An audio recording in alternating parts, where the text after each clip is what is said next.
ఏంటి ఇక్కడ ఉన్న కాళికామాతనైతే చాలా పవర్ఫుల్ అన్నమాట. అమ్మవారిని దర్శనం చేసుకోవడానికి వెళ్ళాం. ఎంతో భయమైంది తెలుసా. అక్కడికి వెళ్ళగానే ఏమైందో చెప్తా చూడండి. Welcome back 260 days 260 videos in Hyderabad day 2. Temple name వచ్చేసి కాళీమాత టెంపుల్.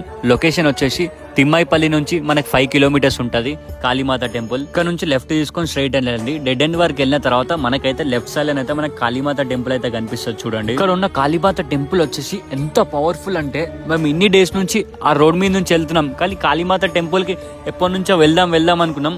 బట్ ఈ రోజు వెళ్ళామంటే మీరు ఒక్కసారి అర్థం చేసుకోండి. ఇక్కడ ఉన్న అమ్మవారు వచ్చేసి ఎంతో భయంకరమైన రూపం ఉంటుంది. ఇక్కడ అమ్మవారి దగ్గరికి వెళ్తుంటే చాలా భయం వేసింది. నాకైతే మస్తు అంటే మస్తు భయమైంది.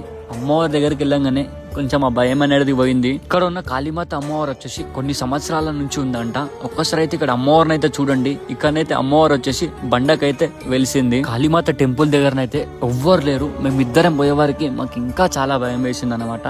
మీరైతే అస్సలు భయపడకండి. ఎందుకంటే అమ్మవారు ఏమున్నా మన మంచి గురించి ప్రతి ఒక్కటి చూసుకుంటుంది. మాకైతే మంచిగా మనశ్శాంతి అనిపించింది ఆ టెంపుల్కి వెళ్ళగానే. అమ్మవారిని దర్శనం చేసుకోగానే బయటికి వచ్చి చూస్తే ఇక్కడనైతే అమ్మవారి విగ్రహం కూడా ఉన్నది. ఇక్కడనైతే అమ్మవారి టెంపుల్ అయితే కన్స్ట్రక్షన్ చేపిస్తున్నారు అనమాట. తొందరలోనే అమ్మవారి టెంపుల్ కూడా ఓపెనింగ్ ఉంటుంది. ఈ వీడియో తొందరగా మీ ఫ్రెండ్స్ కి ఫ్యామిలీ మెంబర్స్ కి ప్రతి ఒక్కరికి షేర్ చేయండి. ఎవరైతే కాళీమాత అమ్మ టెంపుల్ కి వద్దాం అనుకుంటారో వాళ్ళందరికీ.